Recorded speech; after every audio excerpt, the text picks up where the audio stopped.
Hello all. So in this lecture we will see logical operators and how to use them to combine one or more comparison operators. So for that just using print statement so that we can see the result.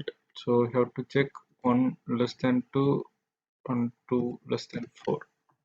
So if this is true you will get the result as true. What it does is it will first execute 1 less than 2 which is true and it will execute 2 less than 4. If both cases are true it will return true. So for that we have a logical operator called AND. There are basically three logical operators: AND, OR, and NOT. So we'll see one by one. Now, we want to use it 1 less than 2 and use the AND keyword and 2 greater than 5. 22 greater than 5. It looks good. So if both the cases are true, this AND function will return the value true.